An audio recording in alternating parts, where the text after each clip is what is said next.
Soalnya sesekali saya diambil dari kamera. Dari sana. Bismillahirrahmanirrahim. Ya, di sebelah sininya ya. Boleh nggak seperti itu, Ibu? Boleh. Assalamualaikum warahmatullahi wabarakatuh.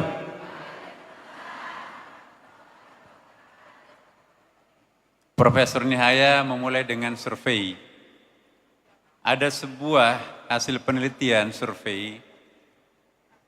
Kalau perempuan itu dibentangkan perjalanannya dari dapur, tempat tidur, dan sumur, panjang perjalanannya setiap hari 21 km. Pak Nur Ahmad bisa nggak 21 km setiap hari? Susah. Jadi jangan memandang enteng perempuan, apalagi kalau hanya ibu rumah tangga, nggak ada pekerjaan. Bapak Ibu sekalian, perempuan itu luar biasa. Maka itu saya sangat tertarik untuk mengkaji dan bahkan menjadikannya sebagai sebuah disertasi. Dan ternyata teman-teman saya itu mungkin disertasi karya akademik pertama yang mendapatkan apresiasi dari berbagai lembaga-lembaga internasional. Bahwa ternyata perempuan itu, ya, apa yang dipersepsikan selama ini oleh budaya dan agama, itu ternyata banyak tidak benarnya. Lain agama, lain interpretasi terhadap agama itu sendiri. Seringkali kekuatan perempuan itu direduksi oleh budaya, direduksi oleh penafsir. Kita tahu bahwa penafsir itu kebanyakan laki-laki, tentu cara menafsirkannya memihak kepada laki-laki. Contohnya, perempuan itu lembek, lemah. Padahal survei membuktikan tingkat harapan hidup perempuan itu jauh lebih panjang daripada laki-laki. Seluruh etnik dari dulu sampai sekarang, masyarakat hortikultura, masyarakat hunter-gatherer, peramu dan pemburu, masyarakat industri, tetap rata-rata tingkat harapan hidup perempuan itu jauh lebih panjang daripada laki-laki. Padahal berapa kali turun mesin. Jadi tidak bisa memojokkan perempuan karena dia perempuan. Tolaklah perempuan menjadi pemimpin, tapi bukan karena dia perempuan. Mungkin kapasitasnya. Jangan karena jenis kelaminnya perempuan sehingga kita tidak berikan tempat. Itu tidak adil. Ya. Ibu Megawati pernah menyampaikan begini. Di Masjid Istiqlal ada rekamannya. Kalau bukan Pak Nasaruddin, belum tentu saya bisa jadi presiden. Karena ar-rijalu qawwamuna 'alan nisa. Ya kan? Laki-laki harus menjadi pemimpin bagi perempuan. Sedangkan temuan saya, disertasi saya, tidak seperti itu. Kalau memang perempuan tidak boleh menjadi pemimpin dan harus laki-laki yang menjadi pemimpin, redaksi ayatnya tidak seperti itu. Ini ada ustazah kita di sini. Ar-rijalu qawwamuna 'alan nisa bima faddalallahu ba'dahum 'ala ba'din. Tuhan tidak mengatakan ar-rijalu qawwamuna 'alan nisa bitafdilihim. Laki-laki menjadi pemimpin terhadap perempuan karena keutamaannya laki-laki itu enggak ada itu. Yang ada adalah bima faddalallahu ba'dahum 'ala ba'din. Siapa yang memiliki kelebihan di antara keduanya, itu yang akan menjadi pemimpin. Termasuk kepala rumah tangga, Bapak Ibu, Ibu-ibu. Siapa yang kepala rumah tangga ketika Nabi di Mekah? Khadijah. Ya. Siapa yang ngurus Nabi, membiayai dakwahnya, segala macam? Khadijah.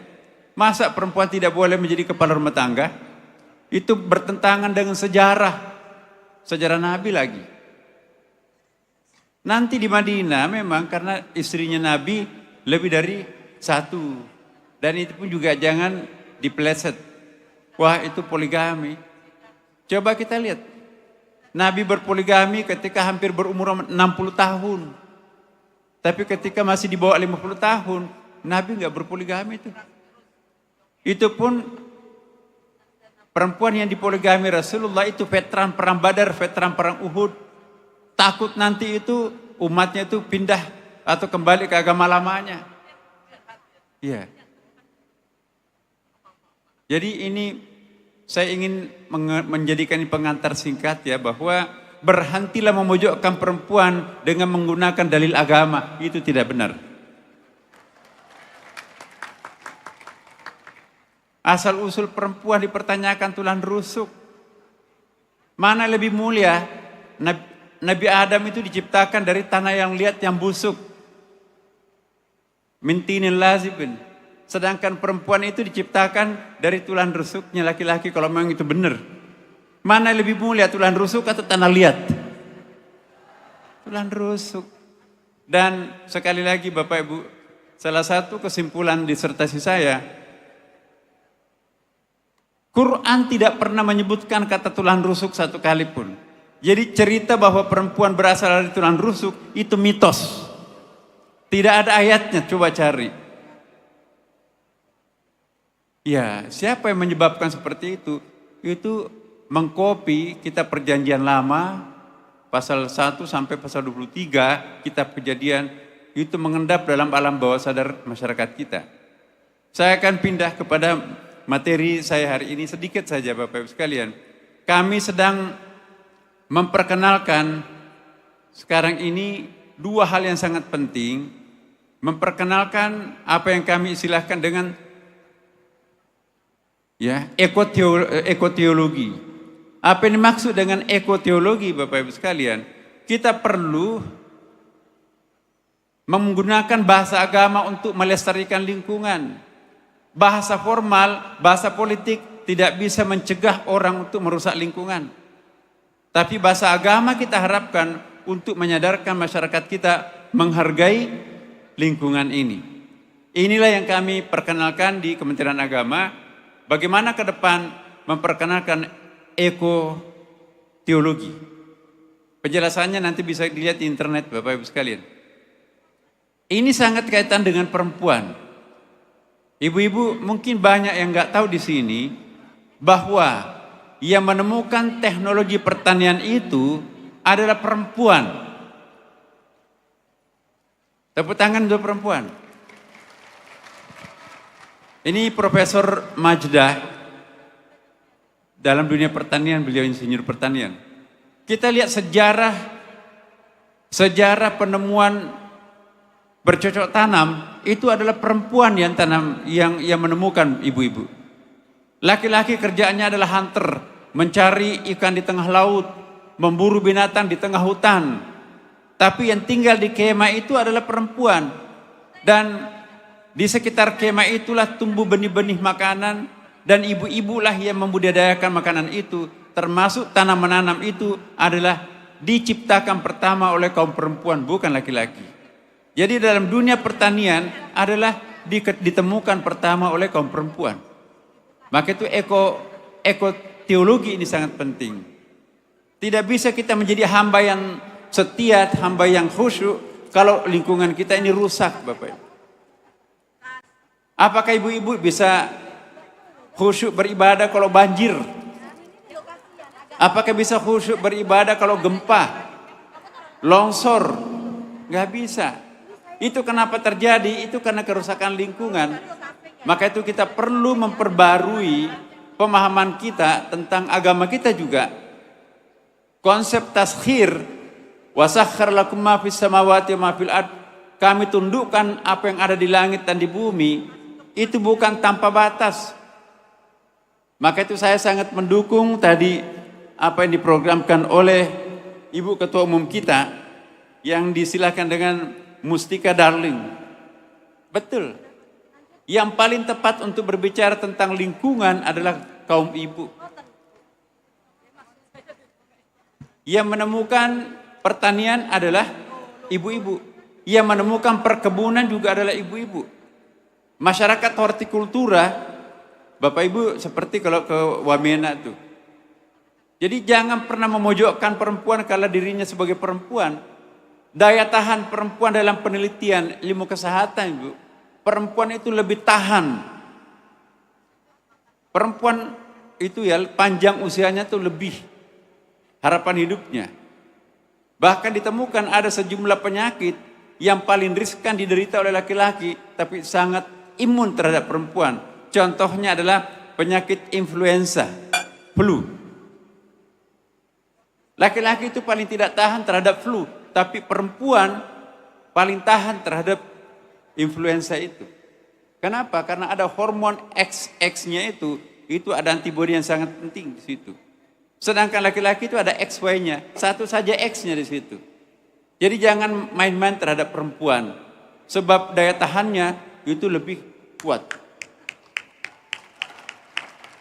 Nah, saya ingin juga menyampaikan satu data, dan ini PR-nya muslimat dan PR-nya Kementerian Agama, dan saya minta nanti muslimat di seluruh tingkatan, mulai dari tingkat pusat, kami nanti akan ber-MOU dengan pengurus pusat muslimat, dan juga di tingkat provinsi, nanti ada kerjasama dengan Pak Kanwil untuk ikut memberantas berbagai macam hal yang merupakan patologi sosial. Kami akan menjadikan muslimat NU itu sebagai partner utama di dalam mengimplementasikan program-program Kementerian Agama. Insya Allah. Contohnya, ya, bagaimana mereduksi atau bagaimana memperkecil jumlah perceraian. Ibu Hafifah sangat konsen terhadap isu ini. Setiap tahun, ya, terjadi perceraian 35%. Jadi kalau yang kawin setiap tahun rata-rata menurut catatan Kementerian Agama 1,2 juta orang kali 2 karena satu pasang, berarti yang cerai 35%. Bisa kita angka-angkakan itu. Berapa persen itu? 30% berarti 6,5 diantaranya itu cerai. Yang paling mengkhawatirkan kita ialah perceraian usia rumah tangga muda. Usia 5 tahun ke bawah ini perceraiannya 80%. Jadi kalau ibu-ibu punya mantu, punya anak, bahagia sekali, tapi masih 2 tahun, belum tentu. Penelitian kami membuktikan setelah usia 5 tahun rumah tangga itu baru bisa lebih stabil. Di bawahnya itu perlu pembinaan ibu-ibu. Karena itu hati-hati di sini. Jumlah perceraian usia 5 tahun ke bawah itu mencapai 80%. Apa jadinya? Problem masyarakat terjadi di situ. Bayinya anak kecil, anak-anaknya masih kecil, maaf, jandanya juga masih muda. Temuan kami juga bahwa perkawinan bawah tangan, perkawinan tidak resmi dari Kementerian Agama itu kita temukan nanti tidak ada perkawinan massal itu ya. Itu ternyata salah satu penyebabnya adalah mereka itu rata-rata yang kawin di bawah tangan itu adalah janda-janda muda itu. Data membuktikan loh. Maka itu saya mohon betul muslimat NU, mari kita memperhatikan persoalan ini. Abghadul halal ilallah at-talaq, yang paling dibenci Allah itu adalah sesuatu yang halal paling dibenci Allah adalah apa namanya? At-talaq, perceraian.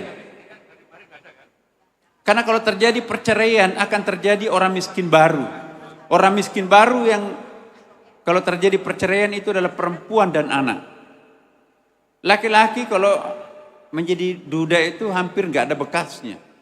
Di pulau lain dia duda, tapi sampai ke Jakarta, sampai ke Surabaya, ya aku masih jejaka gitu kan. Tapi kalau perempuan nggak bisa, ada kadang-kadang ekornya kan gitu kan. Dan banyak sekali akibatnya. Akibat perceraian itu yang paling banyak menderita itu adalah kaum perempuan. Maka itu tantangan kami mendekati Mahkamah Agung, tidak boleh kita membiarkan seperti ini. Di dalam Al-Quran, Bapak Ibu-Ibu, hanya tidak sampai 10 ayat yang berbicara tentang negara. Kemaslahatan negara nggak sampai 10 ayat. Di antara 500 ayat hukum itu. Yang paling banyak di dalam Al-Quran itu Al-Ahwalus Syakhsiyah. Ya, hampir 500 ayat. Artinya apa? Tidak mungkin kita bicara tentang negara ideal tanpa masyarakat ideal. Tidak mungkin kita bicara masyarakat ideal tanpa rumah tangga ideal. Tidak mungkin ada masyarakat ideal yang tersusun di atas rumah tangga yang berantakan. Penelitian Polri, anak-anak jalanan itu, kenakalan remaja, itu ternyata dibuktikan pada umumnya mereka itu korban broken home orang tuanya. Penelitian, lembaga-lembaga penelitian di narkoba itu, pada umumnya pengkonsumsi narkoba di kelas usia dini itu karena orang tuanya itu cerai. Dampaknya banyak sekali. Karena itu saya mohon kepada muslimat, salah satu PR kita ke depan adalah bagaimana mencegah terjadinya perceraian di tengah masyarakat kita. Apa jadinya umat Islam nanti kalau perceraian itu seperti itu? Tidak mungkin ada sebuah masyarakat ideal tersusun di atas rumah tangga berantakan. Dan tidak mungkin ada rumah tangga ideal tanpa keimanan, tanpa personality, tanpa kepribadian yang utuh dari anggota keluarga itu. Karena itu pembinaan keluarga merupakan satu hal yang sangat penting. Yang terakhir, kami sedang menyusun kurikulum cinta. Kenapa Ibu?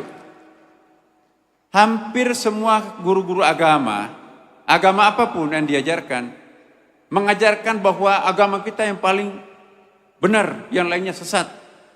Bahkan kalau perlu agama itu lain najis. Apa jadinya kalau anak pelik stage, anak masih kecil, disuguhi perbedaan bahkan kebencian, maka itu alam bawah sadarnya itu akan melekat sampai nanti talented stage, sampai dewasa. Akibatnya apa yang terjadi? Yang terjadi adalah toleransi semu. Toleransi kalau nggak ada masalah, tapi kalau ada masalah gampang disulut. Kenapa? Karena daya rekatnya nggak ada. Yang ada sebetulnya koeksistensi. Apa itu koeksistensi? Anda hadir di situ, saya di sini, Anda di sana. Jangan saling mengganggu, it's okay. Tapi itu nggak ada perekatnya. Nah sekarang kita akan tambahkan kualitas cinta.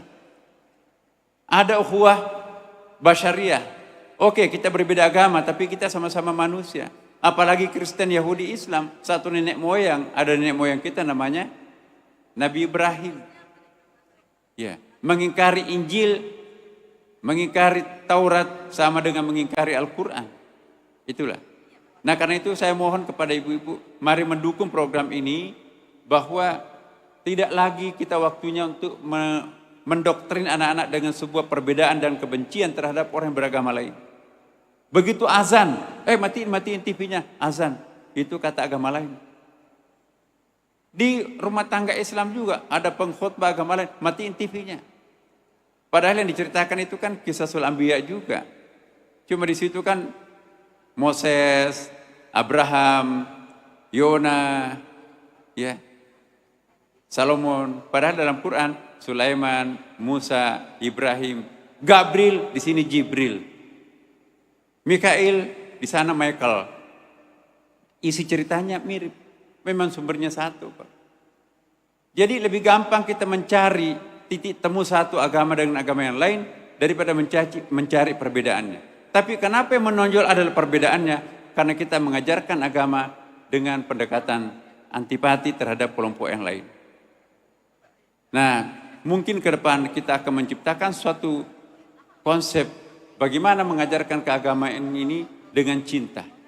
Agama itu seperti nuklir, bisa menjadi tenaga pembangkit listrik yang sangat murah, Bapak Ibu. Tapi juga bisa menjadi bom nuklir yang menghancurkan Hiroshima Nagasaki, suatu contohnya itu. Inilah yang saya harapkan kepada kita semuanya. Insya Allah ibu-ibu siapapun yang dari provinsi, nanti mendekati Pak Kanwil kami di situ, kami sudah doktrin bahwa nanti kerjasama dengan baik muslimat untuk dalam hal-hal pembinaan umat masyarakatan. Makasih. Allahumma fiqh. Wassalamualaikum warahmatullahi wabarakatuh. Assalamualaikum warahmatullahi wabarakatuh. Terima kasih Pak Menteri.